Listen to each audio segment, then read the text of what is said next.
Hello and welcome back to the Game Bet Match podcast. I'm your host, Manny Friedman, along with my co-host. Brad Sloan Back in the house, baby. back in the house. Yeah, yeah. Been a Not while. as many pods as we had last year, but hey, I still, know. the pods we have are still fun. The ones we have are pretty good. But a lot more engagement on X. I feel like it's been picking up, you Yeah, know. well, I think we've picked up our we've maybe calmed down a little bit on the videos and picked up more on like the write-ups and writing and things like that. So it's been maybe a little bit more like written content and a little bit less like video content and a little less like audio content. But Mhm. in some ways that's good, right? I think it's it depends what people like, but I do think I think there's an advantage in having, especially for like individual match takes, like the write-up format's kind of nice. Well, the shelf life of this content is so limited, right? Like, Yeah, and like so just dude, like the time it takes to post it is a pain in the ass. yeah, but also like when we recap and talk tennis, like I feel like that has a decent shelf life because like tennis takes can stretch, but like Well, that's my betting point, right? I guess content maybe does. that's I agree 100%. So to your point, like yeah, like if we were to do, if the pod tonight was to be like a total preview pod, which it won't be because there's not many matches to preview, like by the time we post it, it's got like 12 hours where it's viable, and it's Right. like a 2 hour pod. So like it's not like having I think having the pods be more tennis talk and then the write-ups be more like betting focused works nicely. I think we've done a I nice do. job of creating a good format. I do. I agree. I agree. Have to call out all the files. Really appreciate Yep. the Smooth Man Bets is going to be our new guy. He's been all over us lately, so we appreciate that. But Yeah. yeah, Play of love the the week. engagement. Play of the What? week. The week. Yeah, I'll take the cash. Yeah, That's we'll kind of take the what cash. it comes We're down not going to take too much credit for that, given that he lost 2-2. to. Yeah, yeah. So I think some variance went in our favor. So we'll take it because there have been plenty of bad beats as well along the way. But yeah, that was quite the surprise to cash a bet in 2 minutes at plus 150 It was definitely took longer to write the bet up than it did to cash it. oh man. But we're not going to take too much credit for it. We'll take the cash, but not the credit, I Yeah, guess. Right. yeah. Who else do we deserve a shout out? Sharon, right? Sharon, yeah, Sharon's been pretty active. Appreciate it. Yeah, He's yeah, been yeah, Nessa. I think we got to shout out Nessa. yeah. We got to shout out Nessa. Uh Matthias Dabrowski. Great name. yeah, Saprowski. Yeah, Laxlox. Laxlox is another one. Laxlox has been really on it lately. Yeah, yeah, He definitely. has. Unreal read here, sir. All right, I'll take that. Yeah, so that was good. Hugs picks has been uh quite active as well. No, it's been awesome. Hawking lines as well has some good takes. Um yeah, it's been awesome. And got to give our shout out to our friends at MP9 and Tidbits Tennis. I love the chat that we have on X, and I think it's been a lot of fun this year so far. Yeah, yeah. A lot of fun. A lot of Yeah. fun. Yeah. Yeah, it's also nice to have like a space where we just like pure tilt every match. Like, no word off limits, just pure tilting. Like I just think that's nice to have in this space, Like also guys with like self-deprecating humors and like Tilt free zone or whatever you want yeah. to call it. Tilt safe zone or something. Yeah. Yeah. It's needed. It's needed when you do this. Uh, So um so as far as the tennis goes, I guess let's finish up with Indian Wells from last week. We haven't potted since then. Let's talk the four semifinalists. All four semifinalists went out early in Miami. I mean, there potentially is a reason for that. Different conditions, fatigue, et cetera, et cetera. But I mean, let's start with Jack Draper. Impressive run, obviously, beating Alcaraz in the semis and then like destroying Rune in the final. I personally think that the semifinal was more poor Alcaraz than good Draper. I didn't think Draper was bad, obviously, and I thought he was very opportunistic in the first and third sets, but like I what Alcaraz showed was very, very poor, to be honest, like for his standard. Just I think you could carry that across just generally. yeah. Like I don't, I don't think it's been great level from Alcaraz. hmm Since the Olympics. Yeah, and like I was maybe even gonna go back to the French. Like I know Alcaraz, I know I can't complain too much. Like he won the Wimbledon tournament. Like he did win a slam, so it's how much can you complain? But Yeah. he did perform probably like below expectations or below like what the spread would have been in several of those matches, right? Like, Paul had him in some trouble. TFO Tiafoe. took 2 sets from him, right? TFO was a tiebreak away from beating him, if I remember right. Is Yeah. that correct? hmm Right? So like, um, so yeah, like I don't, and then the hard court has been, not great for Alcaraz. It Yeah. really hasn't been his whole career. I mean, I mean, outside of besides Indian Wells, Beijing, right? Like Beijing was what? a good event where he beat Sinner and Medvedev. Yeah, Beijing was a good event. Yeah, that's true. That's fair. Beijing was a good event. Slow hard court he tends to be much better on. Mhm. But yeah, I mean, because I'm even thinking back to like I know he beat Fran Cerundolo, who's playing really well right now, and we'll get to him later. But he beat Fran Cerundolo, but like that was a tougher match I think than people expected. hmm Yeah, spread was like 5.5 or something. Like it was insane. Yeah, Um, yeah, I don't know. I mean, there are talks about him needing a different voice in his coaching box and like, maybe a different kind of strategy and I don't know, a break from Ferrero. I don't know. It seems like there's a little bit of lack of discipline there, where he's just going too big too early. I think looking at Alcaraz, I think he hits such like potent shots, right? It's kind of like Arthur Fils, and we're going to talk about him more later too. But like they just have such natural power that I feel like they almost try too hard to go for big winners and go for flashy shots that like since they're so athletically gifted, both of them, I don't think it's really necessary. I think if they just play their kind of like 75% level and just kind of look to hit aggressively but not go all out all the time, I think that's good enough. And I think they'd hit plenty of winners and that would like also give them some more margin. And also with Alcaraz, I feel like he's not only going too big too early, but like in the midst of a neutral rally, he's not giving the ball enough height. He's not utilizing topspin, which he has in spades, enough, to open up the court. and I feel like he sometimes willingly puts himself out of position, and he's fast enough to get him to like he's fast enough to like cover balls, Yeah. but like I'd love like when he gets into those like ridiculous scrambles, like Mm-hmm. I doubt his winning percentage on those points is very high. I don't know what it is. I don't know how you'd measure it, and I don't know how high it Right. is, but I doubt it's high enough to justify getting into those scrambles. Like it's one of those things where like for the one it's probably like for the point that he does win those scrambles when the crowd goes nuts.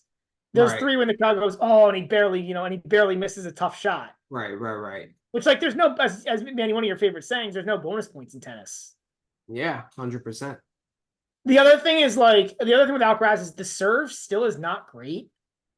Like the Yeah. like the I feel like the serve hasn't really progressed. He certainly doesn't seem to hit like that many aces. I don't know where he is on the aces, but I don't think I've got to think he's probably around I average. I'm don't think looking it's up now. necessarily ace percentage that's bad. Like he hits a decent amount of aces. It's more like I feel like the percentage is not high enough, and the potency when he doesn't play hidden ace is not good enough.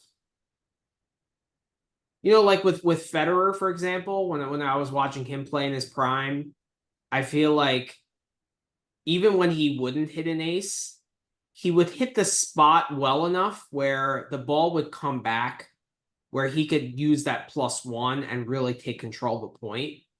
But when Alcaraz doesn't hit the spot, it becomes like a neutral rally. So yeah, I agree with that. I don't think he's the best at like coming in. Like he's not the best at coming in and being aggressive and like setting up for a +1 off the serve. But yeah, I just don't think, and I do think like the serve, I think it still lacks a little bit of placement. Actually, I would say a decent amount of placement, like, and so I guess where I was going with it is I feel like, for a lot of players, right? Like Federer, late career, Djokovic. I mean, Djokovic is probably the best example of this, honestly, like late 2010s, like Djokovic, he got so good on the serve. Like even when he wasn't playing well, he could rely on holding serve with the serve. Right. It wasn't the biggest serve, but it was so well placed. Right. I think we've seen like, I mean, he's not, I know it's weird to know I'm going to talk first thing around because he's not playing right now, but like Sinner, right? Like that's the thing. Like I remember Fritz at the US Open commenting on that. And when they asked him like what made Sinner so much better, he immediately went to the serve. Yeah. Because it's just like in men's tennis, that's just such a stabilizing shot.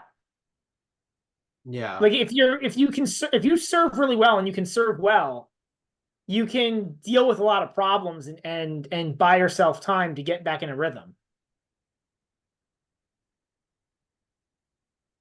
But I also noticed a lot of problems with Alcaraz during the rally. It's not just the serve. Like I feel like during the rally, he's not playing disciplined enough tennis. Fine, I agree. I agree. Mm. Um, I just feel like if he improved the serve, it would give him more like room for error, right? And I feel like because his serve isn't as good, he gives himself less room for like if he's playing poorly, if he's playing poorly and getting rushed and making bad errors, it's hard for him. Um, A, because the serve isn't great. B, because he doesn't really back down from that strategy. Yeah. Like I think it's so I can see I think it's both, which is a pretty boring thing to say, but I think it's I think that like I you also know don't know how much his serve can improve because he's not the tallest of guys, right? He's only like what, 6 feet? yeah, and I know aces aren't the end all be all, but he is well below average for the top 50 in ace percentage.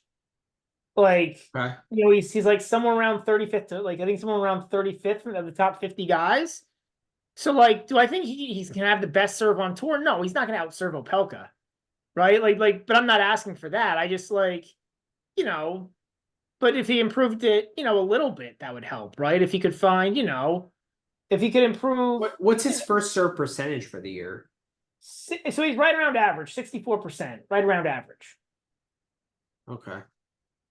For serve points, one is a little bit above average, probably because is still better in rallies than most players. Yeah. Um, like, but again, if he could get that, if he could get those stats, maybe not like up to like, again, nobody's asking to serve like Pericard, Opelka, Hubie, Right. Fritz, Zverev, right? Yeah. We're just saying if he could like, serve at like an above average level and continue to improve that shot, continue to improve the second serve, it would just help stabilize his game, I think. Like, I just think he needs to like, I think that's the next thing for him is to find like stabilizers in his game.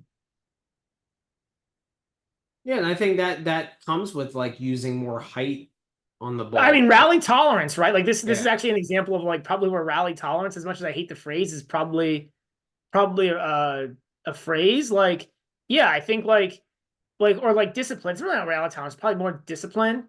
Like I think discipline and yeah, using height, just getting the ball deep, like hitting just smart shots, like Right. yeah, would do a lot for his game.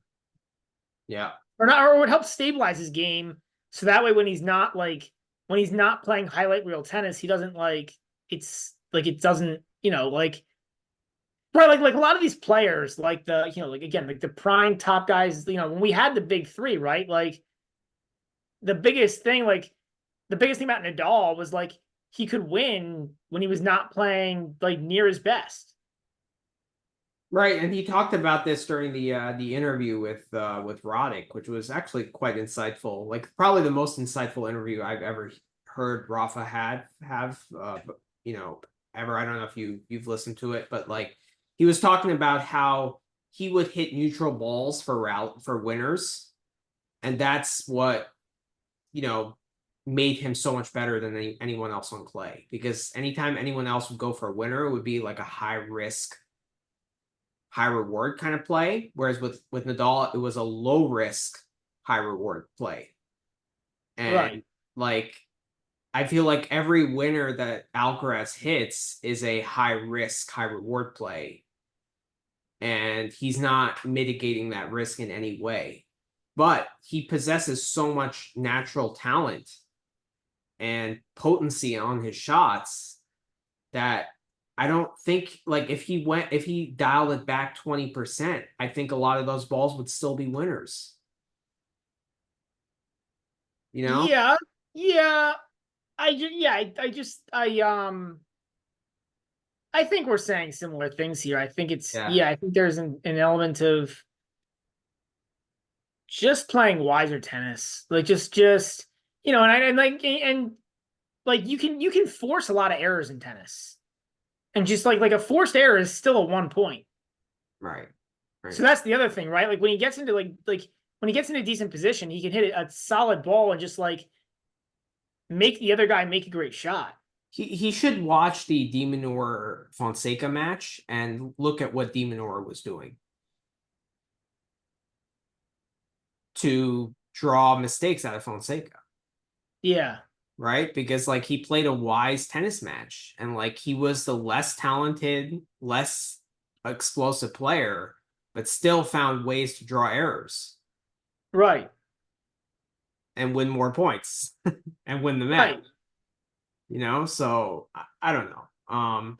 And like credit to Draper for taking advantage of it. What do you make of his like career trajectory and like do you make a lot out of this title run and think higher of him? Or do I you mean, still have no I don't think it's concerns? just this title run at Indian Wells. It's the whole month of February before it, right? Like, I mean, look at what he did in what was it, Dubai, Doha? Like he's had Doha, actually, yeah. yeah, Doha. Like post Australian Open, he's had a really, really good run. He won. What was it, Doha? He won. Yeah, he won Doha, and then he won Indian Wells. Or no, he didn't win Doha. He made the final, but he made the final at Doha and won Indian Wells. Like Yeah, he lost to Rublev. That's right. that's a really good run. He's beaten Maheka, Berrettini, Shelton, Fritz, Fonseca, Alcaraz, Rune, and Yeah, it's good. Popperin It's good. all in the past month. Like that's a really good list of quality wins. It is. Like it's NCAA basketball season. That's a pretty strong list of tier one wins right there. Like It is. The thing with Draper is that he's yet to back up a good result with another good result. Like he just can't do that. He just so, can't I think there's two two good wins. things. There's that as the first thing. The other thing is this business about his hip. This chronic hip injury stuff is Okay. not Yeah, great. people don't talk about it enough. It's true. Yeah. So I think that's those would be the two biggest. To me, it's the physicality combined with maybe a hint of mental toughness too. Well, he didn't play any long matches in Indian Wells, right? So like he didn't have to back up any like long matches with another long match, Right. right? But then again, he he played three straight five setters at the Australian Open, so maybe you know, Yeah, but I mean, but if you go back to that, like, yes, he won three straight five setters, but one is Navone, one is Kokkinakis, and the third was Vukic. Like yeah. those are So three you're on the court guys. for 4+ hours, so like I don't know, like it doesn't really matter who you play at that point, right? I mean, it'd be more impressive if he had that. It would have been. And then the fourth match, he had to retire against Alcaraz. Right. right? Because he was too worn down. So like, yeah, I think it's a problem. Like, I don't know, and like, I don't know. I'm not that impressed by the 3 straight 5-set wins because it was 3 straight guys who, like, Kokkinakis is like in Australia, plays up, so like maybe that's an okay win, but like he's miles better than Vukic on any court. I know Vukic, Australian Open is a good court for Vukic. He's miles better than Alex Vukic. He is, if he's miles better than Miles Vukic, he's kilometers better than light Mariano years better Navoni. than Navoni on a hard court. Like, Yeah. like pick your like long measure of distance. Like, so like, yeah, like it's he should be able to win. Even a depleted Draper should be able to beat those guys in a 5th set. I tend to agree. Okay. And Vukic isn't going to give you the most physical match, right? Like he's got no backhand. Yeah. I mean, did you see much of the match against Mensik in Miami? Like I did not. I thought Mensik played pretty well. I saw a bit of the first set because I had a bet on it. I had the Mensik first set money line just because like I don't necessarily trust Mensik physically either. So that's why I wanted to shorten the finish line. Most times I would like in a Draper fatigue spot, I'd probably play the full money line. But in that case, like I didn't trust Mensik if it went deep either. So I was lucky to cash it. The full money line cash too. I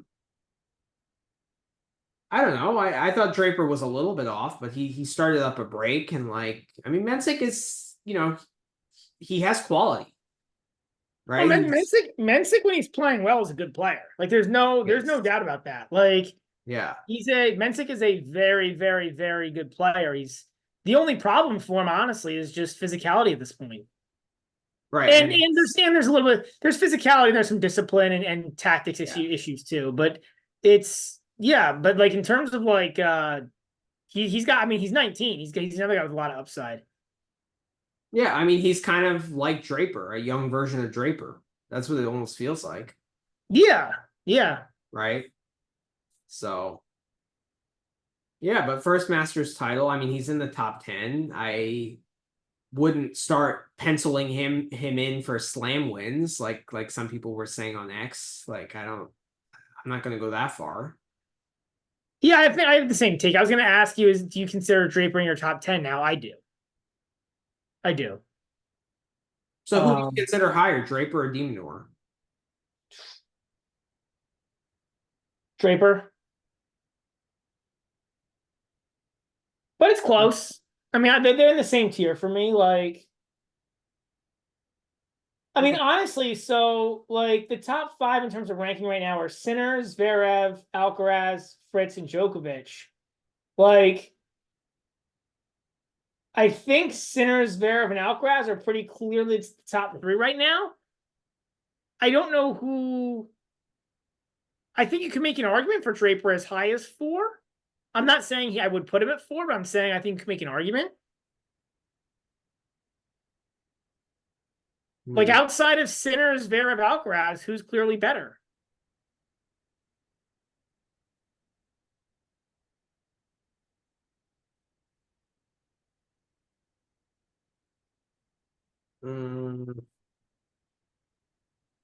Let's see.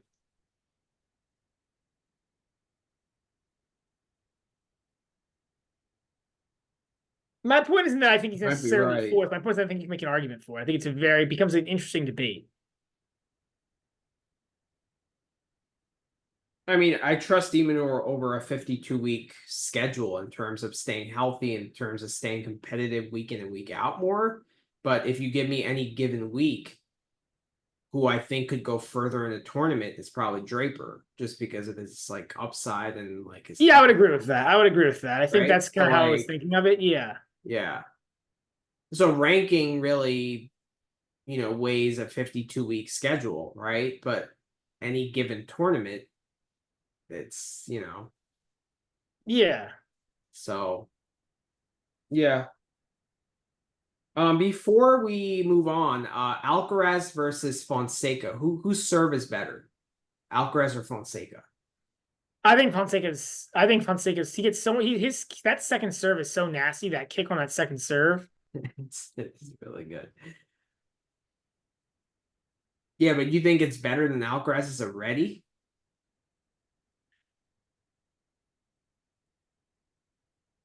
The second might actually be. The first is probably, I don't know. Close. It's close. Both of them kind of have the same issue where the location's not really that great yet. Right. I was shocked at how well Fonseca served in like that Buenos Aires final against Yeah. Cerundolo. That serve, Yeah. his serve was clicking that night. It was crazy. Yeah.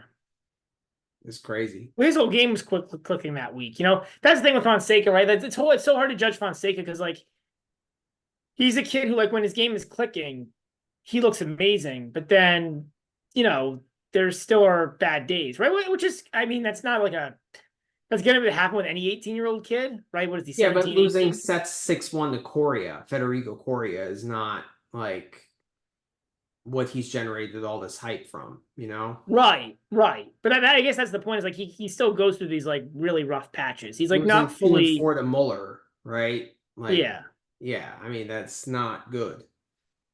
yeah. The Demonor match was fine, right? Like you're gonna have those kind of growing pains and like going through those tough Yeah, I matches. think you're You're right. playing I a think you're competent right. player. I'm probably thinking too much of like the positives of Fonseca. Like you tend to you see the upside, and it's very easy to be like, wow, like this kid, like he's got it. Yeah. But you're right. Like there's definitely long stretches of not so good. I mean, I still would say that they're more good. There's more good than bad, right? Like I don't doubt that he's a future Grand Slam champion. I just think that where he is now, he doesn't deserve the respect from the market that he's getting. That's all I'm saying. It's not like I'm a Fonseca hater. Yeah, It's yeah, like and I think that's generally fair. I think that's generally fair. I'll be interested to see like I'll be interested to see the rest of the year for that because like Golden Swing was going to be a big time for him, right? Like that like, Golden Swing was going to be an important part of his season. mhm. And Miami is a tournament where he's getting a lot of support, and he's like kind of close to home. It'll be interesting to see what happens to him going on like a long stretch now on like the year, like coming onto the European clay season, like a 3 month stretch, like grinding away from home. You know, probably not a lot of crowd support or not as much crowd support. Probably not on as many stadium courts. Like, so it'll be interesting to see how he adjusts to like the 3 month kind of grind. We've definitely seen this, right? Where like one of the challenges of like starting on the tour is like getting the grind. And I feel like there might be like a first year fall here as he gets used to that. I mean, we saw with Tabilo last year, right? Like he just completely burned out at the end of the I mean, year. I'm even thinking like we saw like we've seen not so much like fees, all these guys like the first year, fees, even Mensick to some extent, right? Mensick did really well in what was it, Doha last year. He kind of had his coming out. Yeah. And then then it didn't go that smoothly for him, right? Like I feel like it's I feel like for the I just think it's a different experience, the grind of the tour. Yeah, I mean, mentally he seems to have it.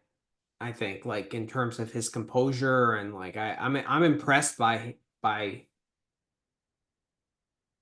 like the way he's closed certain matches and like I mean, there's a lot to like also from the mental standpoint. I agree. I don't think I'm necessarily questioning like the competitiveness or like the dog in him, so to speak. Yeah. It's more like it's more to be interesting to see how he just compares with like the grind of the ATP tour, right? Just it's Yeah. different.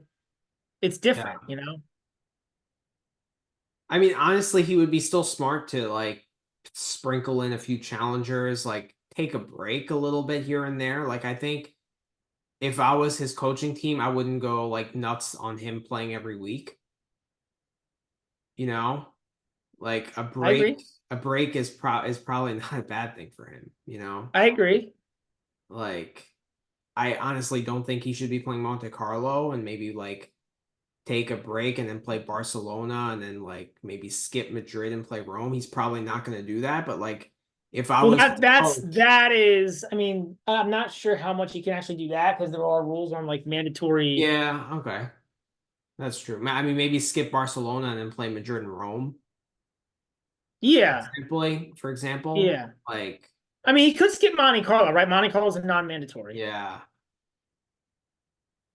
but or maybe even play at 250, you know, like that might not be a bad idea for him, Yeah, yeah, you know?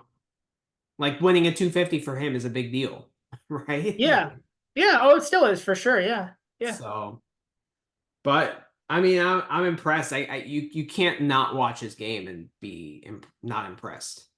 Like I don't think any tennis fan can be like, oh, this I mean, guy, the way he hits the ball is impressive. right, off both wings. Yeah. So yeah, Holger Rune, I guess he made Indian Wells what semifinal or final actually, and he got Final, demolished yeah. by Draper. Um, I don't necessarily think it was an impressive run by any stretch. I thought the Umber match was very scrappy. I thought like The bear match was ugly. That was like the definition of an ugly win. yeah, yeah, and then who did he beat in the next round? It's a pass. He played really. He Oh, played his that's ball. right. He did It's a play well in pass. that match. He did play well in that match. And then he beat Medvedev, Medvedev right? in the semis. Yeah. Yeah, I thought he played like composed there, but I don't think Medvedev did anything impressive in that match either. Yeah, I mean, I don't know. I think like making the finals of a Masters 1000 is very relevant, almost no matter how you do it. Like, Fair. and to rack up the wins he got, like, Maybe not FAA in Madrid last year.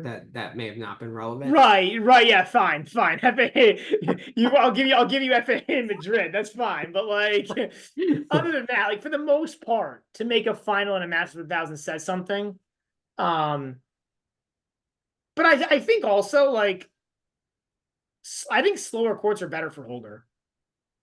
I would agree with that. Gives him more time. He's like he makes so many like he's so undisciplined that he gets away with it a little bit more because at least like his shot making is so good that at least on a slow court the ball's sitting there for him to like hit. Whereas Mhm. on a quicker court, I think like his lack of discipline can really cost him. Mhm. I mean, what we were talking about with Alcaraz, right? Like you multiply that by 20, and that's what Rune is. Like I feel like with Alcaraz we're nitpicking. With Holger Rune, it's a real problem. Well, I also think on the slower surfaces too that Rune's when Rune is making balls in the court, like his ball is so big he can push anybody back, Uh-huh. and then he's got multiple ways to finish the point. He's got a good drop shot. He's got volleys. He can put the ball to he can put the ball away anywhere in the court. He can what I mean. He can hit through any court. Like Mm-hmm. he's a really good player. Holger Rune, like fantastic player. He's a Yeah. he's a top 10 player Yeah. when he's making balls. Yeah, it sounds like such a dumb tennis take, but it's so like accurate here. Yeah. I mean, any I mean, player. he's somebody we talked about. I think, I just think he's somebody who needs a voice in the box. Yeah, not his mom. Yeah. Yeah, it's Yeah. like Like cries. if Ferrero leaves Alcaraz and wanted to do it, the reclamation project would be Holger Rune. Yeah, I think Sissy dad should coach Holger Rune. And Holger Rune's mom can coach Yeah. Tsitsipas, see how that goes. Yeah. That would be fun to watch. That'd be interesting. uh, yeah, I totally agree with you though. I do. I don't know. I also think Holger Rune is very stubborn. I think he's very like uncoachable too. Like I think that's part of the problem. I don't think he's a guy that listens very easily to advice. Could be true. I just think he's just immature like all around. Like I don't think it's necessarily all tennis based. Could be true. You know? Yeah. So I also don't like, you know, it's like against Opelka, he lost like a long point and then he bitches to the umpire about like a let not being called or something just to stall for time. Like he does all this like this shitty stuff that just like screams immaturity, you know? Yeah. Yeah. I tend to agree. Like I don't think he's necessarily a bad sport, but it just like comes across like if you dig deeper, it's like, oh, it just screams immaturity. Yeah, I would agree with that. Yeah. He also has way too many like nervous ticks still, and like I don't know, like that's an issue. I think like yeah, I think Yeah. he just wastes a lot of energy. He does. He does. 100%. And he gets winded after long points. I think because of all the wasted energy. I don't think that's like a. I don't know if it's like. I mean, I legitimately don't know if it's like a fitness thing, or because he wastes so much energy being nervous that then he's exhausted from like being nervous, and then has to play a long point on top of it. Like, Yeah. I almost stopped backing him as a like a dog against top guys, like, but he did play center really tough at in Australia. I don't know if it's necessarily a good idea to do that. Like do I you mean, think it's tough. Like the problem is like he's a tough. I mean, all these guys are tough to bet, but he's a tough guy to bet because like he can be so like the game is there to be so good, especially on slower courts. yeah. But even on faster courts, like he's got all the tools. But you're literally just betting on like you're betting on like you're betting on like his you always have to worry about his maturity. Yeah. I mean, we just talk about his discipline in points. You have to worry about his maturity in matches, like how like is he gonna knuckle down and grind when he's having a C day? Like it's tough. It is tough. Yeah, he is a tough guy to read. Um Medvedev. He's now out of the top 10. I think he's number 12 in the world after this Miami losing to Minar in the second round. Lost to Rune in Indian Wells. I mean, it was a better tournament. He was lucky to get by Arthur Fils, which was a fantastic match, actually. Um, I don't know. For me, like throughout the February swing, like he had an okay run in Marseille, lost to Hamad, which was obviously not a good loss. And then he did like okay here and there, but like for me, it was really hard to tell is the guy back? Is he not? Has he found his confidence? Has he not? Like every time he kind of impresses me, he just disappoints right after. Yeah, And I would agree. it's like it's really hard to read. Like I don't know what to make of him right now. Yeah, yeah.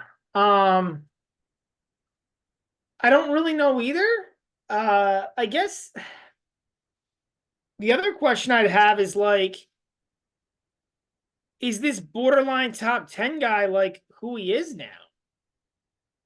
Mm-hmm. Because like there have always been limitations in his game. Yeah. So like if somebody has an if his opponent has enough power to hit through him, like what's he gonna do? And if his opponent plays well enough to do that consistently, like what's he gonna do?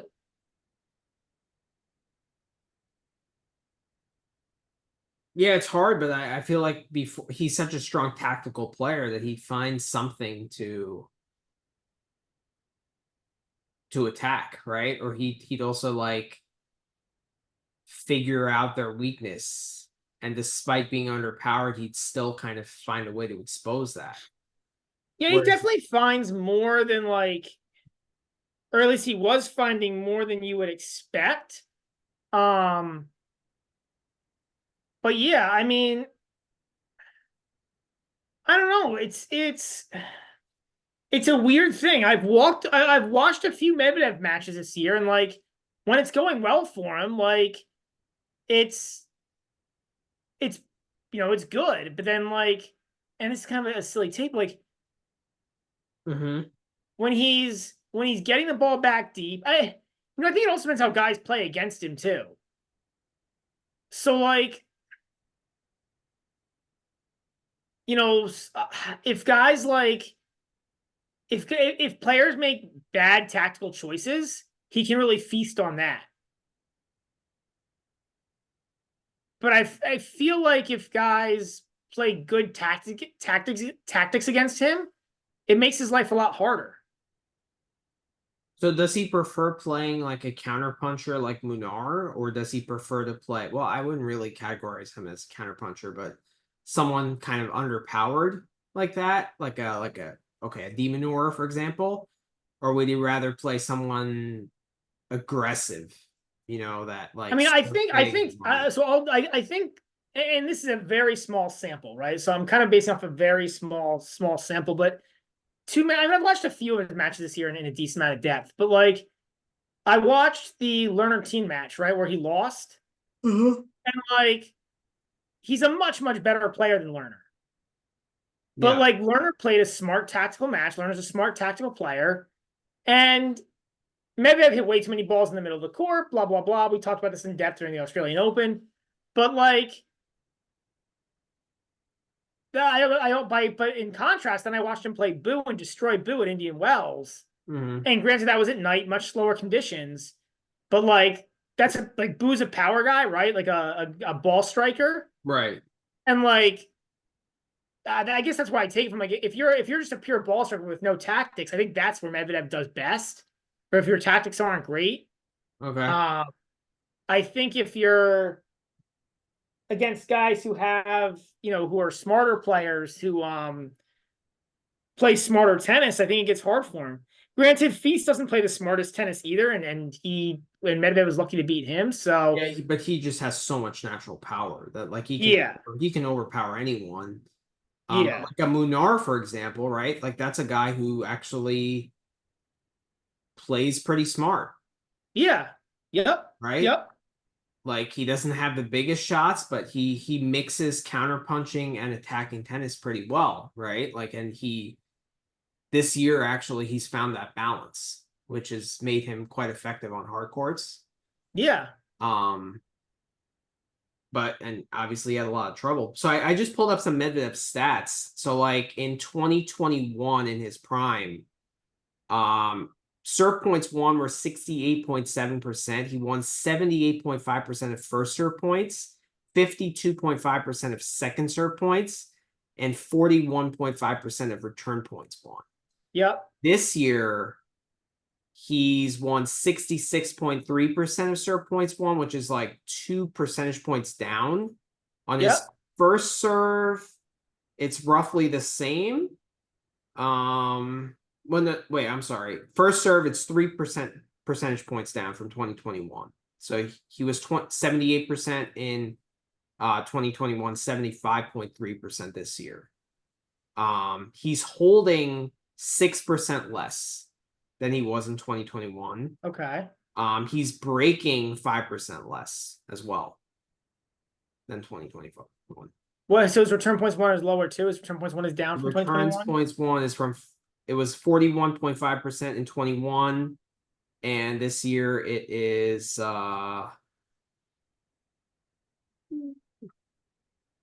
41.2%, but So the return points one is still it's there. about the same, but it's also a lower sample size against a lower median ranking as well.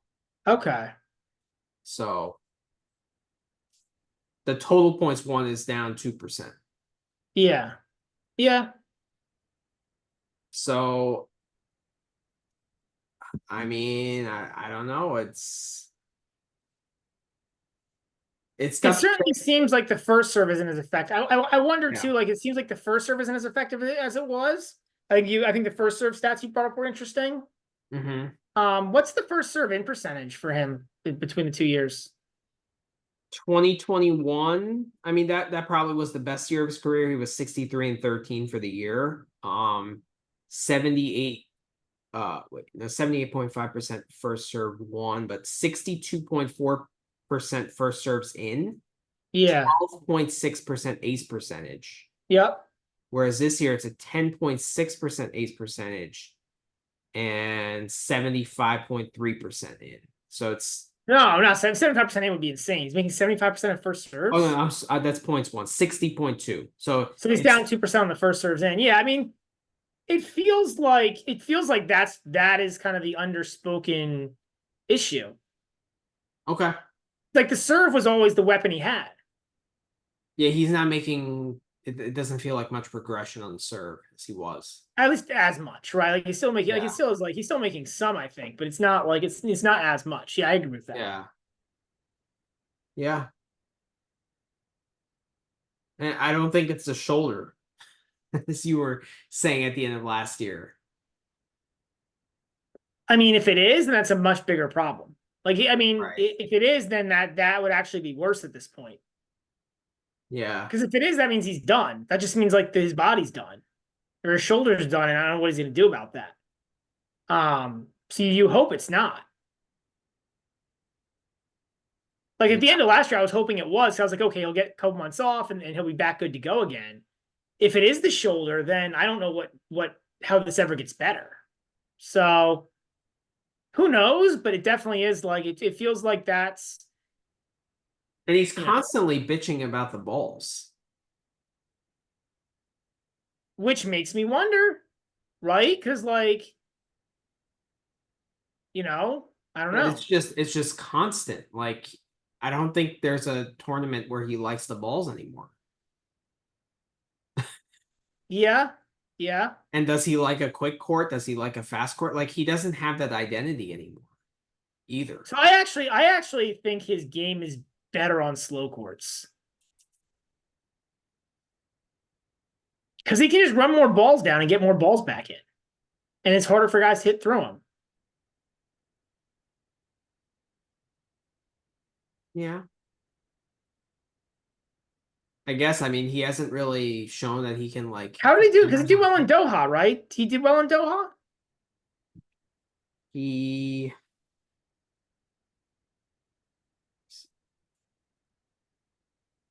no, he lost to FAA in the quarterfinals with illness. Oh, so I mean that's not terrible though. In Dubai, he lost to Greek Sport in the quarters.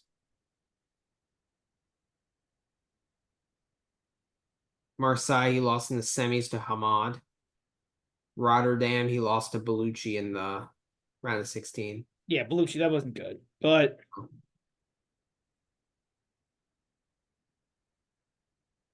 yeah,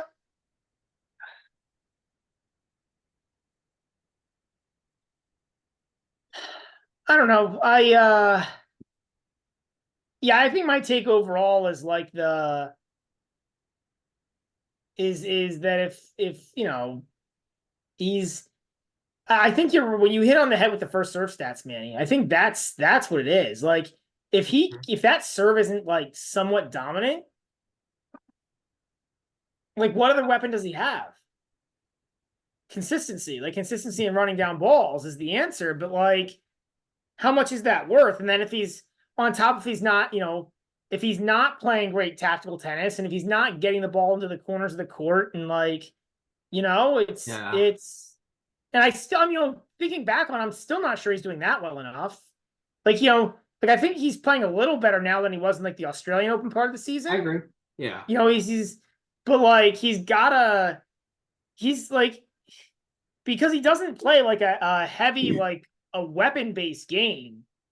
He's got to be really accurate. Like the ball's got to be in places that it makes it hard for the opponent to hit. Right. Right. Yeah, and he has to defend incredibly well. He has to do all the dirty work extremely well, right? Like he has to make the opponent hit like 3 or 4 amazing shots to win, and like, but if he's not making any free points on serve, it's such an uphill battle for him. And if he's not, and if the ball's sitting in the middle of the court, like that's not good enough in pro tennis. It's not. It's not. He's got it like the ball, like if he's gonna play like if he's gonna play more of those, like if he's gonna play that like that kind of ball that he hits, it's got to be in places that cause difficulty for the opponent. Like it's got to be either deep, Yeah, or it's got to be in corners where the opponent has to move. I mean, honestly, without the first serve, he becomes like a slightly worse version of Dimitrov. I disagree. Like I think it's Dimitrov is better at playing up in the court and like taking like Dimitrov doesn't necessarily have like power weapons, but he finds ways to create offense. Medvedev doesn't really create offense in the way that Dimitrov does. Okay, that's fair. Like Dimitrov kind of aggressively redirects the ball, right? Like Medvedev, I would argue, kind of passively does it.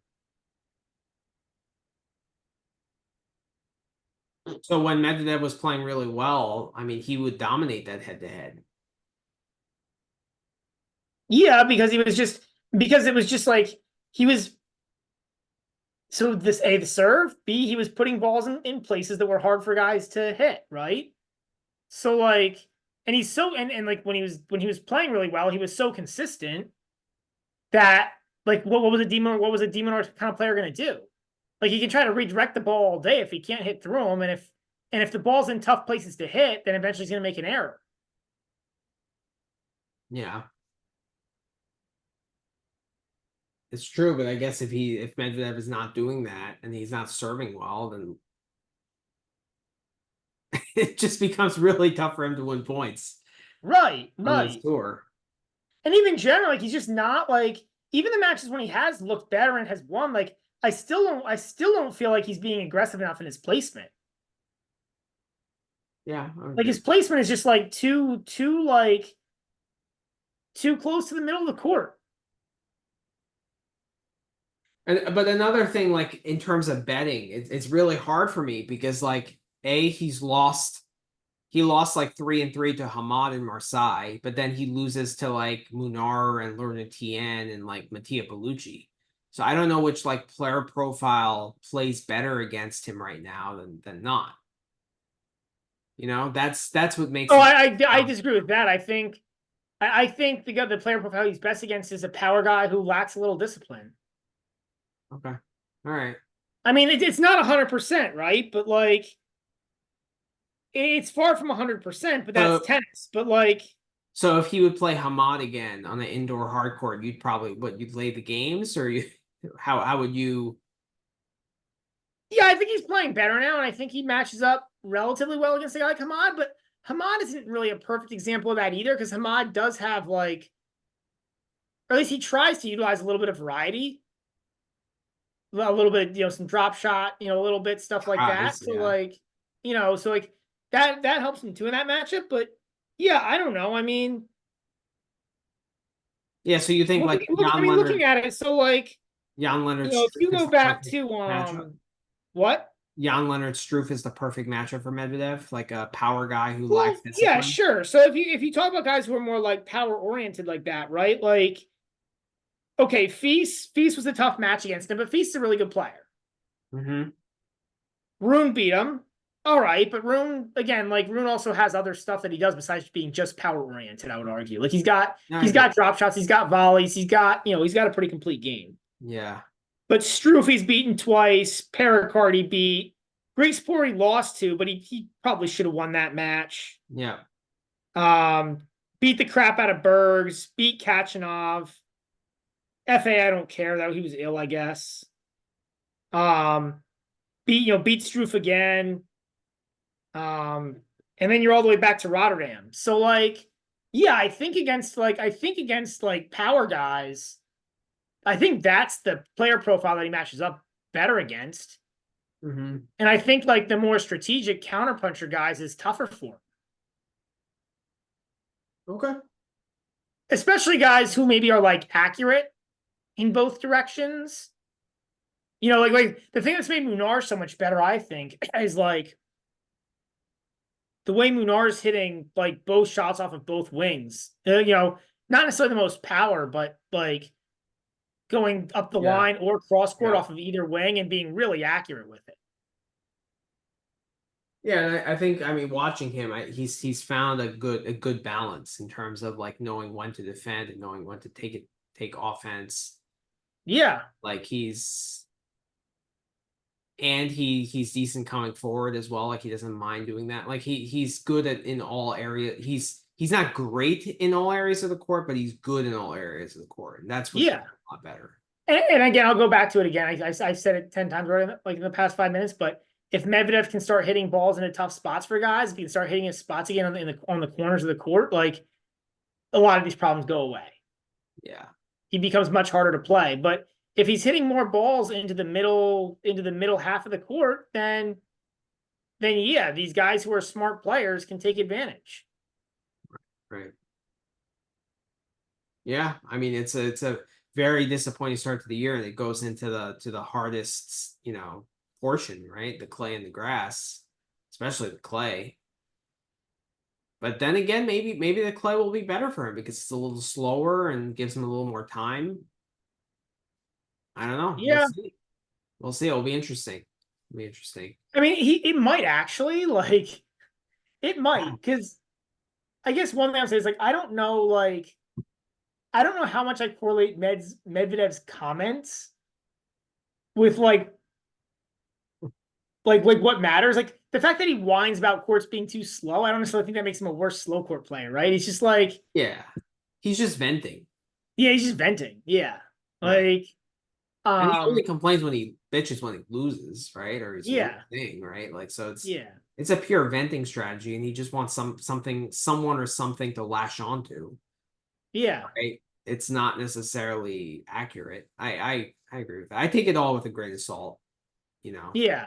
And I mean, Medvedev did win Rome. Right.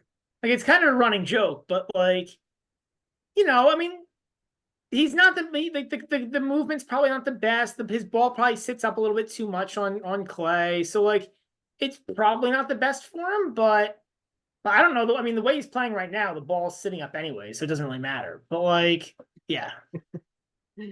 Yeah. So I guess moving on to Miami, what's caught your eye? I mean, the obvious one is Cerundolo. Yeah, it's true.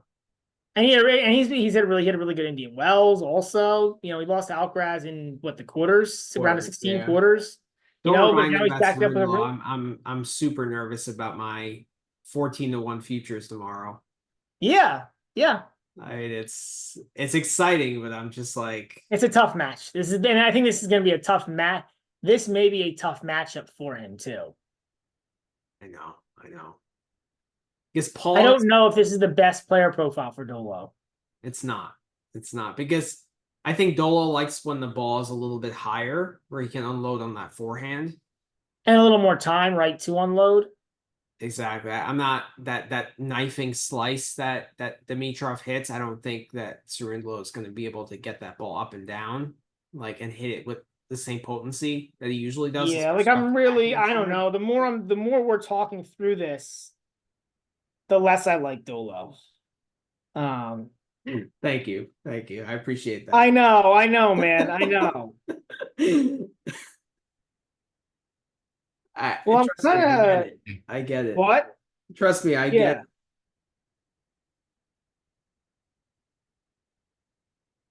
Because this tournament, he's beaten Muller, Hall, and Rude, who are three guys who I wouldn't say are like.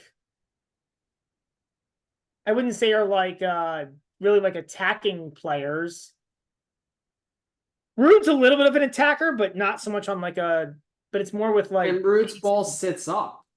Yeah, Right? it's more with like and it's more like with like and Rude attacks more with like depth and heavy spin Yeah, than that he does sits with up right like into Dolo's strike zone, right yeah. in the slot. And I mean, he beat Dimitrov. I would think, Dimitrov I would think would be a tough matchup for him. But otherwise, in Indian Wells, he beat McDonald and VDZ, which I mean, they're not. I don't know that they're good enough to count as like a player type. Um, I mean, Dolo's the biggest shot on the court. We talked about this before we started the pod. Is the Dolo forehand, and yeah, I don't think you can debate much about that, right? Like I think his forehand is, I would say, top 5 on the tour right now. right now probably maybe. Yeah, I mean, there's a lot of good forehands. That's tough. There's a lot of good forehands out there. Okay, fair, but like his forehand is really damn good. Yeah, yeah. And I don't know if I just Dimitrov's ball is just very penetrating, right? Like whether he slices, it skids. Whether he hits a forehand, it kind of like pushes through the court. Like he loves these quick hard courts in Miami, right? They're perfect for his game. Made the final Yeah. last year. And I just feel like I just don't know if it's a good matchup for Cerundolo, Like Yeah, I don't know. that would be my concern. The more I think through it, like the matchup kind of scares me. Have these guys played before? That is a great question.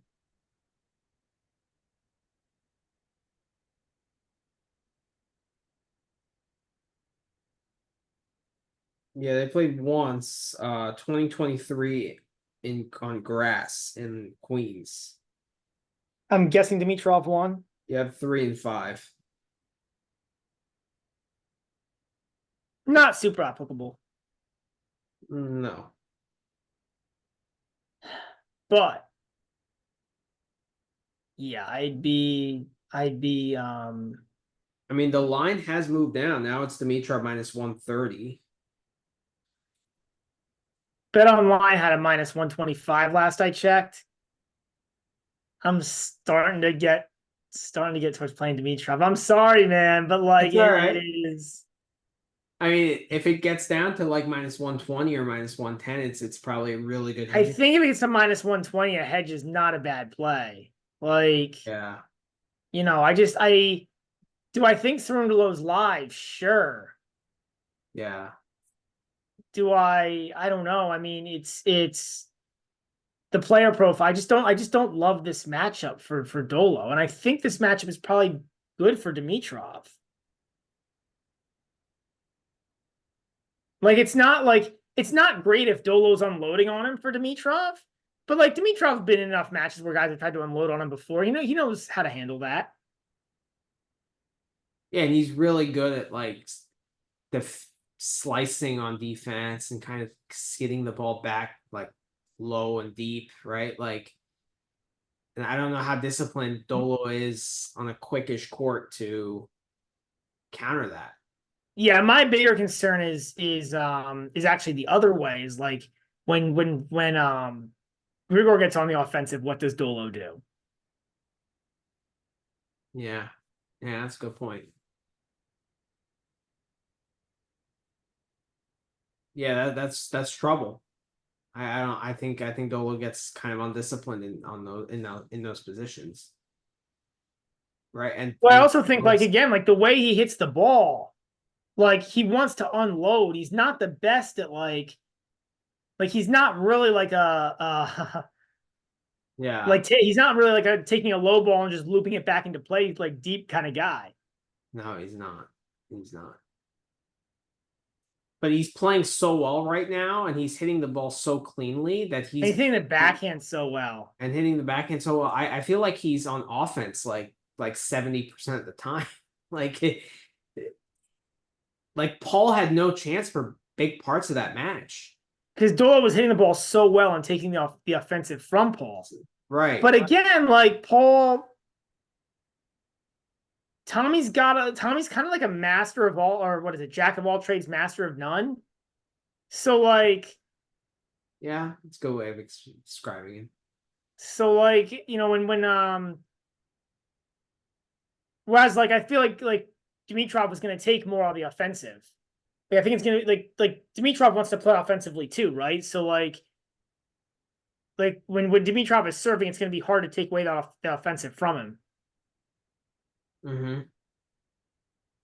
And Dimitrov has a good serve. Yeah, he has a better serve than Rude or Paul. Yeah. So man, like It's an intriguing match. I'm probably gonna have to. It's getting close to having it back, Grigor, man. As that line drops, like, because like I feel like to get it to -130, you've got to have Cerundolo's form be part of your cap. Yeah, I agree. So if Cerundolo's form is part of your cap, then like what are you seeing that the market's not to make you back Dolo? It would just be that you have a higher weight on form than the market does. Yeah, and the health concerns with Grigor are pretty much gone now, right? Because like he's played what 2.5 hour match against Kachanov, a very solid match against Nakashima, right? Yeah. Couple And I matches didn't see the Wells. Nakashima match, but I can't imagine it was overly physical. No, and long match against Monfils and Indian Wells. Like he's done enough at this point. For now. Right. Like, we're not going to back Dimitrov in a slam, or at least I'm not backing Dimitrov in a slam. Yeah. I'm not putting him as like one of the beasts of the tour, but like, Mhm. yeah, for the moment, he's shown something, sure. Yeah. Yeah, it's tough, man. Man, do I wish Nakashima. Even though I had a bet on Grigor today, I wish Nakashima won. Yeah, I mean, because from a matchup perspective, yeah, Nakashima would be a dream matchup for Dolo. Yeah, dream matchup. That's actually a great matchup because like the Nakashima can't defend that Cerundolo's like aggressive forehand to each corner. Like Yeah, and he just Dolo can't. would have a better chance of playing defense against Nakashima. So yeah, Right. yeah, Right. Dimitrov winning that was a. I just think the player profile, man, it's tough. Yeah. Dolo's definitely live. Like your futures are not dead by any means. No. But with that Yeah, line, it's not like Dolo's playing Yannick Sinner. no, So or yeah. even Carlos Alcaraz. But like, yeah, I don't love it. Yeah. Yeah, we'll see. I'm hoping it moves down to like -120 because then I would hedge. If it's like -1, even -130 or -140, I'm probably just gonna ride. Yeah, But yeah, fascinating. And Dolo, I mean, this is the best tennis I've seen him play in his career for by a comfortable margin. And he's played a lot of tennis. He's played, I think he made what finals in Santiago or maybe well, he semis. won Umag last year. Oh, you're saying this year? You're saying this Golden Swing? Did he Yeah. make the finals in Santiago? I don't even remember. I think it was semis and he lost to Giri. And then Giri beat Baez in the final. So, but then he made he lost to Muller in Rio, but he made finals in Buenos Aires and then made quarters in Indian Wells. So like he's he's played a lot. Yeah, So, but fatigue doesn't really seem to be bothering him. So I don't know. I hope he can go one further. We'll see. We'll see. Um, what else? Arthur Feast. We got to talk about him. yeah, really, really talented player, man. Like really, really talented guy.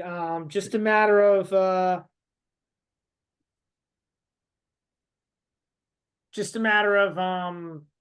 like, Yeah. can he play well, it's two things. It's one, can he play disciplined? And two, can he avoid like these no-show efforts? I think I said something. I made the comment like he's sometimes truant. He doesn't always show up for school, right? Like you know, he's had some just like matches that are just like no shows. Yeah. Like I think he lost like 4-2 to Altmaier, 4-2 to like Altmaier like 5-6 months ago. You know, like stuff like that can't happen. Yeah. This can't happen. I mean, guys in his tier do have that, right? Like Mahawk has that, you know. Yeah, I mean, he did lose what was it like 2-2 to Bergs in or Borges in Dubai, I think, yeah, right?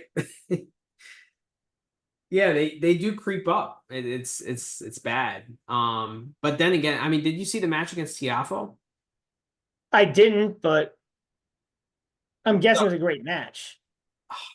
It was as a someone who bet the match, it was one of the more nauseating matches I think I've ever seen because like the first set was like painful for Tiafoe bettors and like amazing for Fils bettors.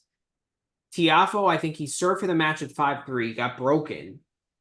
Then it went to a tiebreak. I think Fils had 6-3. He lost all 3 set points, and it went to like 12 all, I think. And I think Fils had like 2 more set points along the way, and then he finally converted to win like 14-12. Then second set, I think Fils had multiple break points he couldn't convert during the set, but then he had 2 set points or 2 or 3 match points late in the second set. And Tiafoe hit this like beautiful backhand flick to save it.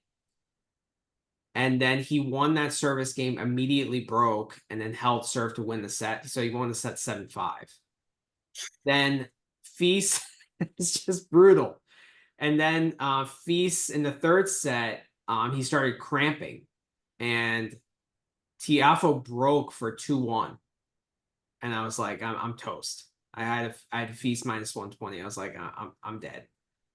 And then Fils just starts going for broke, but like in a more kind of conservative manner, like not like you know how when Fils like winds up, he like puts his whole body weight and then he like Yeah, overhooks it half the time, right? Like he was just using his arm and just like swinging as fast as he could, but like it's so clean and so like just oozing talent, right? And it just like lands right in the line like half the time. So he broke to love while he was cramping, got back to 2 all, and then he just it's just insane like how talented he is, and he won the set 6-2. Tiafoe couldn't yeah, win the game.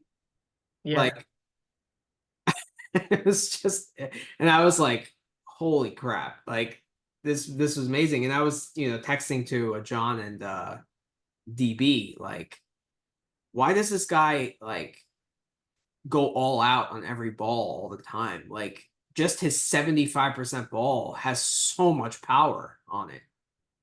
It's Yeah, good enough. He doesn't need to like go crazy. You know, yeah, he just like has so much natural power. I it's similar to Alcaraz, but I actually think Fils has more power than Alcaraz. Just like natural his power. raw athletic ability and his explosiveness is incredible. I agree with you on that. Like he is, yeah, he It's is, ridiculous. yeah, And like he just needs to tone it down, play a little bit smarter, play more within himself. And like he's a top 10 player easily. Easily. You know? And it like kind of almost watching that like it made my jaw drop because I'm like, if this guy just dials it back a little bit and just plays a little bit smarter, like, yeah, he has all the potential in the world. It's crazy. But he definitely has holes, he definitely has holes in his game. Like I also don't think he's the smartest mover, smartest anticipator. He doesn't place the serve well enough. Like there's so many things he could do better still, yeah, yeah. I agree. I agree. but like yeah, what do you think about, I guess we can talk about that match with Zverev tomorrow. What's your take on that? Yeah, I mean, so It is interesting. So I'm looking at a couple things here. First, they've played 4 times head to head, Mm-hmm. and it's 3-1 Zverev, but 3 of the meetings have gone 3 sets. Okay. Did they play in Hamburg last year? They did, Yes. right? The Yeah, that was final a last year? 4-hour Yeah. match. Yeah. So that's the one that Fees won.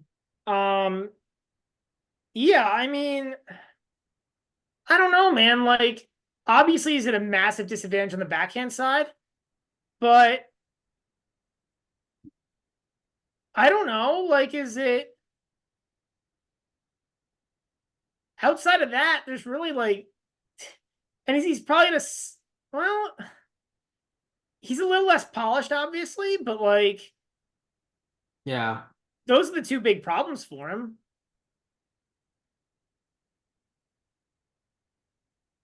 The line's pretty far out there. I think you can get fees at north of plus 250. Yeah, 260 I got him at. I have the dog over combo here. I really like the over 22.5. And at north of plus 250, I can't help myself but sprinkle a little on the money line. Especially like I didn't play it today because like Fee's cramping, playing that long match. Like I didn't really trust him to back that up physically.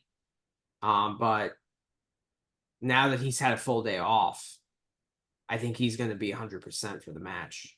Well, and I'm surprised. I don't think that line's gone very far since it got pushed back a It day, did which I'm kind not. of surprised by. Like Yeah. I would have thought that line would have really moved. Yeah, I thought it would have gone from 3.5 to 3. Yeah, but if you look, I'm looking at the line movement, I've got the Pinnacle line movement here because Pinnacle's probably the premier sports book for tennis. And I mean that line, if anything, it's moved even further against V's. It's again, to your point, it's out to plus 260 now. No. Whereas before I was seeing it at 250. So like Yeah, I'm that doesn't make any surprised sense that, to me. which tells you that I guess like the fatigue from last night wasn't baked in much at all to the 250, Mm-hmm. which to me seems surprising. Yeah. Because I'm not sure I'm not sure that Zverev is 3.5 games better than Fees. No, especially on a quick court where like Feast has the power. Like, okay, those matches against Thompson and Fernley, like those guys just don't have the weaponry to trouble Zverev or to get that ball out of the slot. Feast does. It's all about Feast's consistency, right? And like, can he make enough balls? Can he be mentally stable enough Yeah, in those like yeah, moments, right? Like to push Zverev into the corners consistently. yeah. Is he up for that? I think the day off helps tremendously. I think so too. Yeah, I would agree with that. So I'd I'm agree. stoked that this match got pushed back. I'm like really happy. And I'm actually Yeah, happy it's during the day too, where the conditions are a little bit quicker. yeah, It's advantage fees as well. I agree. What's So the weather like tomorrow? mm, weather tomorrow is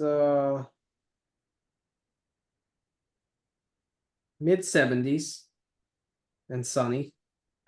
Not a lot of wind. I was hoping there'd be some wind. Although that match is in the stadium, right? It I'm is, yeah. assuming that doesn't Yeah, help. mid 70s, low 80s tomorrow. You'd rather have that not be on that court in Hard Rock. I'm not a huge fan of that Hard Rock court to start with, and then Yeah. that gets a little more shade because of the stands. It's a football stadium. Yep. Yeah, it's supposed to be Um, windy Thursday, Friday, Saturday, but not tomorrow. yeah, So, yeah. I have a Feast futures to win the quarter at 14-1, and I have a yeah, I have Zverev that at three to too. one. So Oh, okay. I'd rather the Feast one wins, but you know, And who would their quarterfinal opponent be? Mensick Oh, wow. Okay. Wow. So the winner of that match tomorrow is going to be will be a decent favorite. favorite. Yeah, will be a favorite. Yeah. Yeah. I really love to have that Zverev 3-1 now. You have the fees, right? You and I both have the I have the fees. fees, yeah. I have the 14 Yeah. fees, yeah. Yeah. Fees is a good guy to bet back on the futures market because he has the talent to beat anyone, right? Like, It's also, he really does seem to like, if he gets, I was looking at this with Rublev and like Rublev's stats, and we know this, right? But like Rublev's yeah. stats, once he wins in the first round, like get much, much better. I'm looking this up. I'm seeing how many like first round losses does Fils have, or first match in a tournament losses does he have? Like the one to Nuno stands out. Mm-hmm.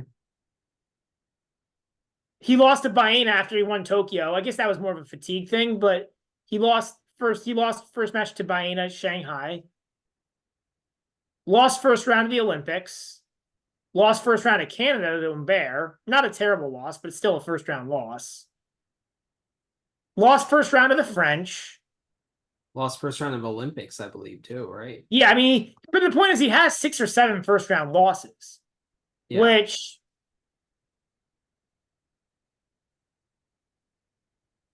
But he also has like 2 500 titles and like a bunch of deep runs too, right? yeah. Well, that's the whole point, right? Like, yeah, he's 18-7. 18-7 in his first match of tournaments over the past 52 weeks. Which it's hard for me to judge like how good is that exactly. Like you have to look at the caliber of Yeah. opponent, etc. But like that doesn't seem. I guess it's probably But not bad for a player his caliber. I don't know. like Demonor, for example, is a guy that delivers consistent results, like consistent quarterfinals every Yeah, time, right? yeah, Whereas like Rublev is a guy that will flame out first round, but then like scam his way through a Madrid title, right? yeah, Or a yeah, Doha title, right? FAA will scam his way to an Olympic bronze medal match or a Madrid final, right? But then yeah, flame out of a bunch of first rounds too. I feel like Feast is in that boat as well, you know? yeah. I think he's definitely more in the inconsistent boat. And it goes with the player type and the game style, right? Like it's not that surprising. Like he's an inconsistent player too. But I do feel like I feel like there is a secondary issue there of like his I don't know, like showing up, like being Yeah. inconsistent. You know what I mean? There's just some matches he for whatever reason Well, doesn't. Rune is like that too, right? Like he made a Masters final, but then he loses first round a bunch too. Yeah. There's probably an element too of like I don't know, like young kid, lack of maturity issue, But yeah, I Yeah, a don't little know. bit. He's A little bit. yeah. But he's not scared. Like when he comes up against a big guy like No, that's what I love about him. That's what I yeah, absolutely love about the dude is he is not scared. he's not like Musetti, Yeah. Yeah. who was That was like pathetic. he was That was up pathetic. he was up 2-love. He broke for first game of the match, and then he just like completely folded. Like Yeah. he had no idea what to do. He was scared as scared could be. Like it was awful. It was Yeah. awful. Um, but I guess we can transition to Djokovic. Um, I don't necessarily think it's been that impressive. Like to get to No, he's had two. The first two guys he had, Rinky and Ugo Carbelli, are guys he should annihilate. right. He should be beating him like 2-2. The way he beat Like Musetti. forget like the gap in level, like Yeah. the player profile as well. Right. Like Rinky's a guy that can't beat like that when he comes up against top 10 guys, Rinky stinks. Right. Like his level is like that borderline ATP level, Yeah. like on a quick court. Like that's his thing. Try to make like the second, third round and try to like keep your ATP card. Right. Right. When he gets up against top players, he's got nothing. Yeah, he But lost 1-1 to Kokonakis in a like a hardcore challenger last year. Like getting to a tiebreak with Novak is not good Novak. well, I mean, we've gone over his stats against the top 20 before. They're horrendous, Rinky. But like, yeah, just generally speaking, Rinky against against top competition usually doesn't go his way. Um, yeah, Yeah. so that was that. To get to a tiebreak is disappointing. And then Ugo Carbelli, I mean, that's a guy who, I mean, that is. that's a guy that I'll be fading. I got to imagine. But the problem is, I think the whole market knows it, so I don't imagine you'll get great prices. But he's priced. Is he gonna have a top 50 rank? I have to say though, I'm impressed by him. I I like what he's done in the last month and a half, like relative to his level. I'm not saying like he's top 40 worthy, but like the guy doesn't lose easily. He's such a pest. And I think he's way better than Baez is on hardcourt. Just watching him. Love the player. Yeah. Not convinced the game is even top 100 level.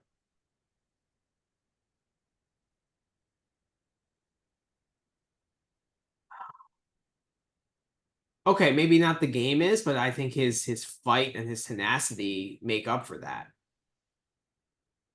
a little bit. We'll see. We'll see. I'm not convinced. Like maybe on clay, but I'm not convinced on any kind of quick surface, especially against like better players. We'll see. I don't know. We will Okay, see. who has more European clay court points? Ugo Carabelli, Mariana Navoni, or Sebi Baez?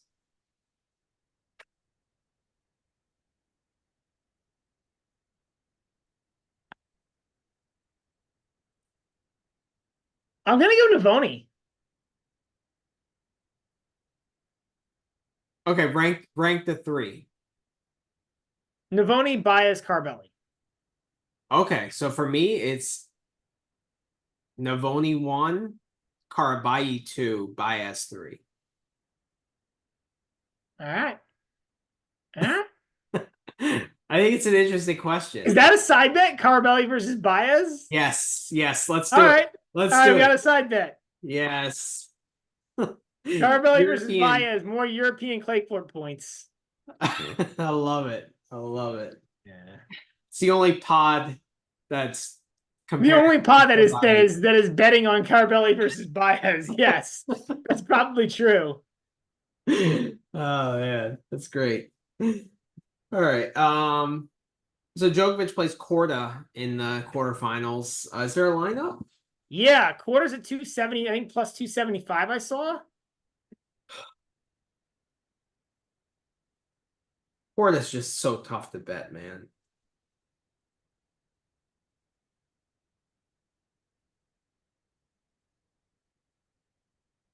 But he beat Djokovic. He's beaten Djokovic before, hasn't he? No, I think they just played once in that Brisbane final. Remember? Okay, maybe Adelaide final. It went deep in the third, but you might be right. I mean, Korda actually played really well. Like he has the tools. I just don't know if he has the mental makeup to get there. Then again, you're getting 50 cents better than Musetti did. And I think Korda has the bigger and kind of more like he has the game to trouble him on this surface more than Musetti does. Would you agree with that? Yeah. Yeah, I mean, yeah, man. Like if Quarter's playing well, like it's also, I mean, can we ignore that Djokovic recently lost to, like are we just gonna ignore Djokovic's form now that he beat Musetti? Like, The problem, like I can't back Korda to win just because like I think Korda's another one of these scaredy cats. yeah, Right? yeah. But I kind of like the over 2.5 sets at plus 155. Like I think that's a decent price point. Yeah, cool. What's Quarter to win a set? Probably like Well, pretty minus close to even 110. money. Yeah, that's what I figured it'd be. Yeah. I prefer the 3-set line. Okay. Yeah.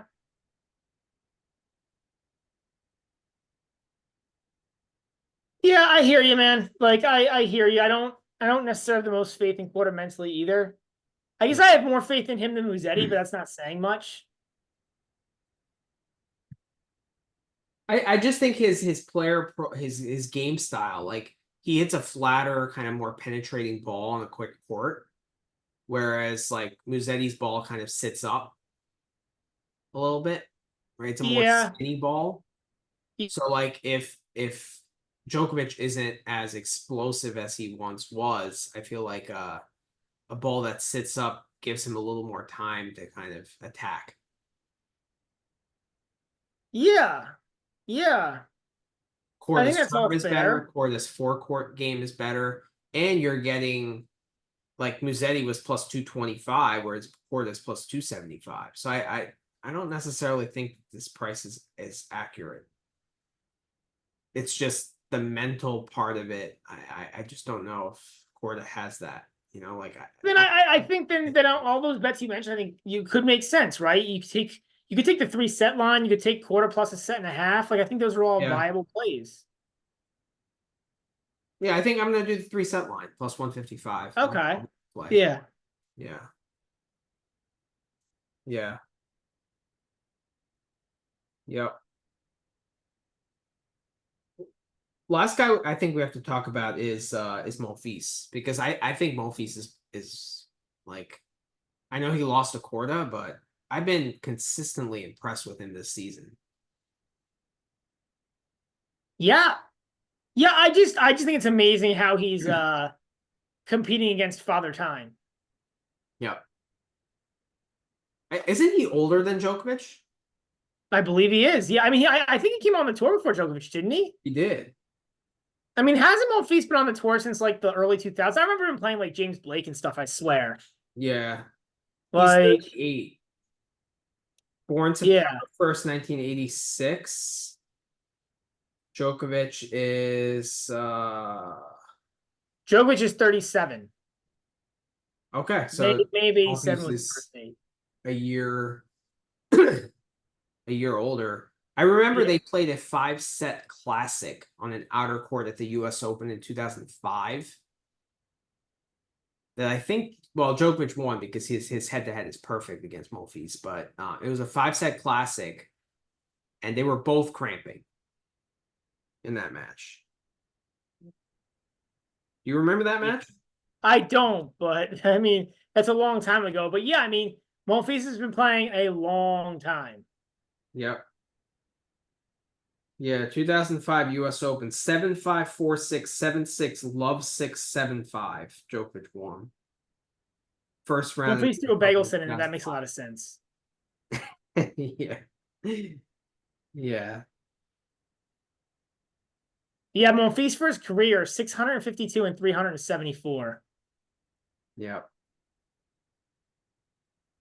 But I actually think Monfils is playing a little bit better than Novak at this present moment. Yeah, at the time, I would agree. At this time, yeah, I mean, he's playing. Yeah, I mean, he is playing. You know what's really interesting is this year he's served really well. Like he's always had a bigger serve than you think because he doesn't really back it up. Yeah.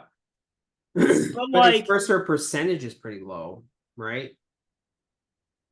It's 61% on the year, 62 for his career. Not terrible. okay. Pretty average. Maybe a little below average, but nothing horrible. And what are the first serve percent points won?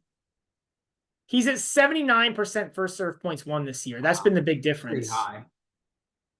I mean, that's elite. That's like 80% is elite. Like that's pretty good.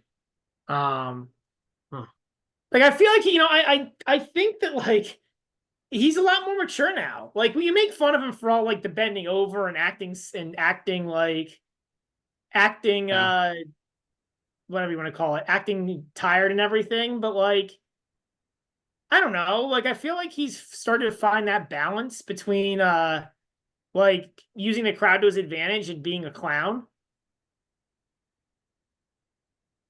I mean, he actually plays pretty tactical tennis. Like if you kind of watch him Manny, at I agree. the My level, point is, I feel like that's something that he's gotten better at in the past few years. Right. Like, I don't know if it's that or the discipline, but I just there's so many instances of him just being undisciplined in so many different ways, like in the early to mid part of his career. Yeah. I mean, he does play a lot of possum, but like he's really good at it. But like, is it? But it's not. I don't think the possum is as bad. Like, it's not like the tanking it used to be, No. or like the clowning around that it used to be. Like, I don't know. I feel like now he just acts tired in between the points, but during the points he plays like. Yeah.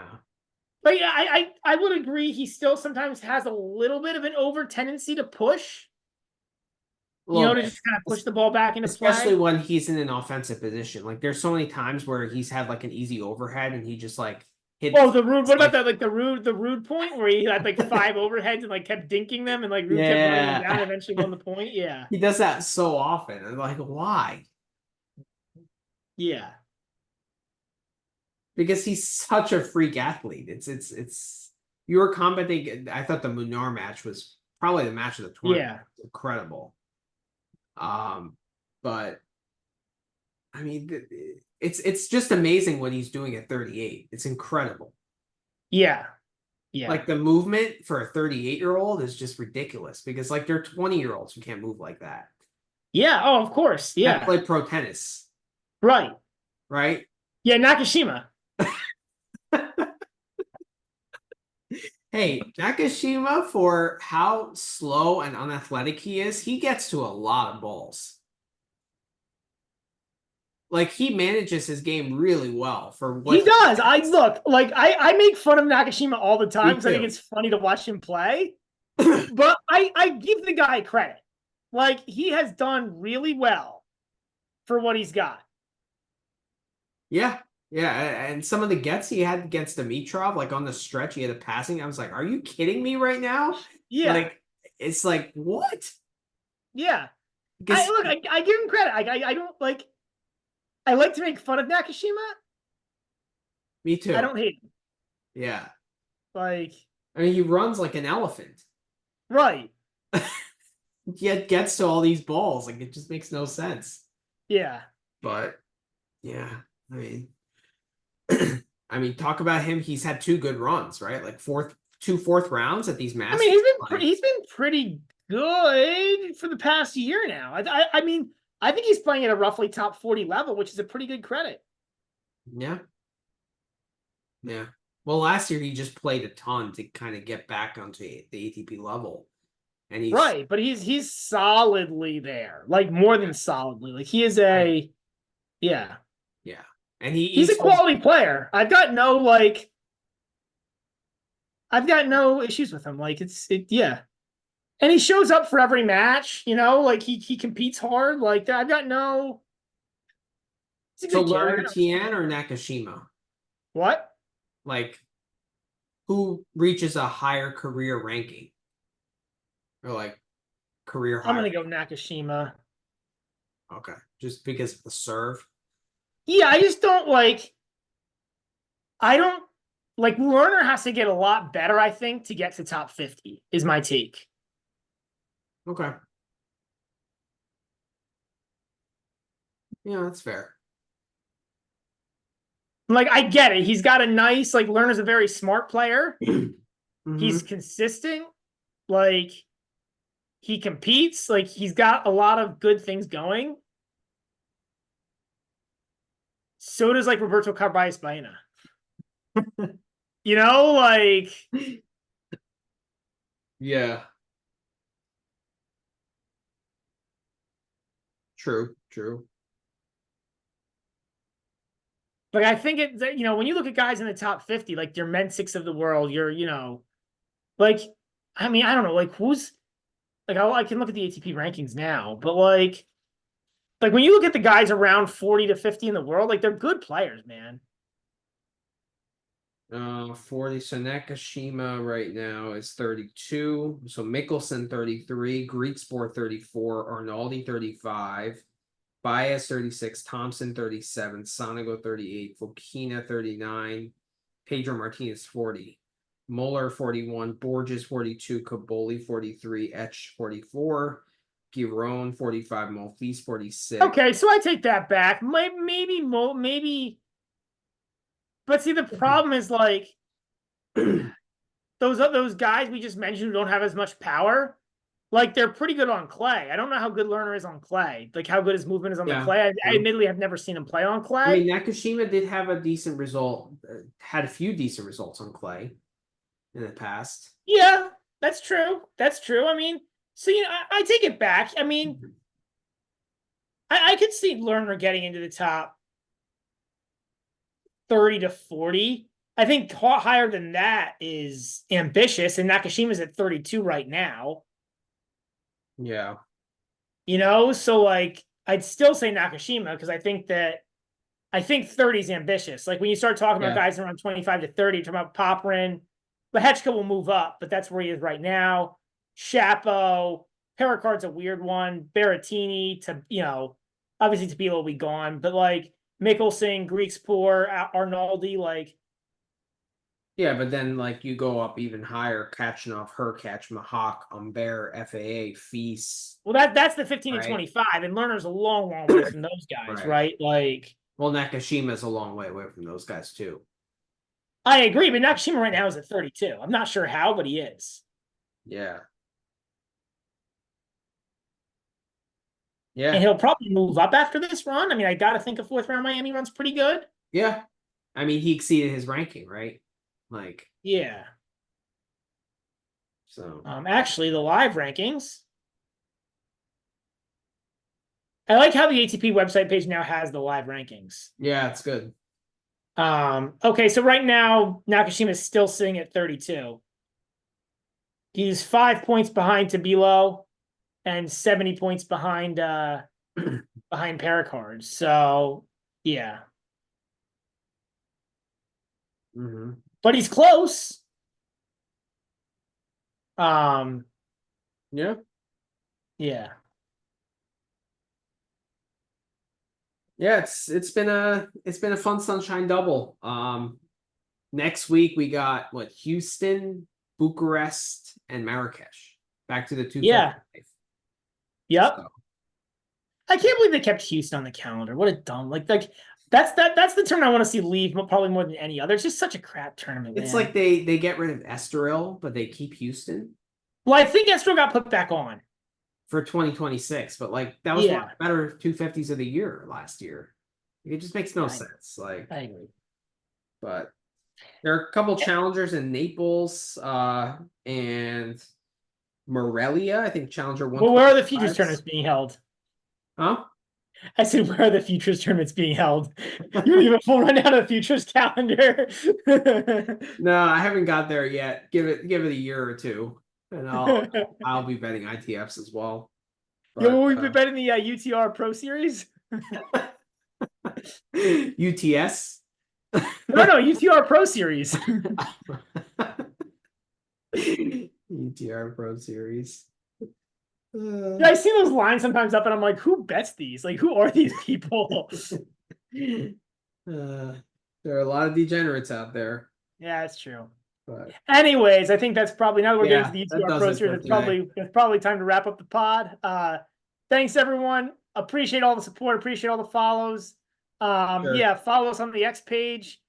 Feel free to comment on the videos. Feel free to comment on the X page directly. We love just chatting tennis. So absolutely, always a good time. Fun. Appreciate the support as always. Appreciate the reads. If there's anything you want to see differently, also feel free to give your feedback. We'd love to hear from the viewers. So yeah, thanks everyone for the support and thanks for watching, and hope you enjoyed the pod.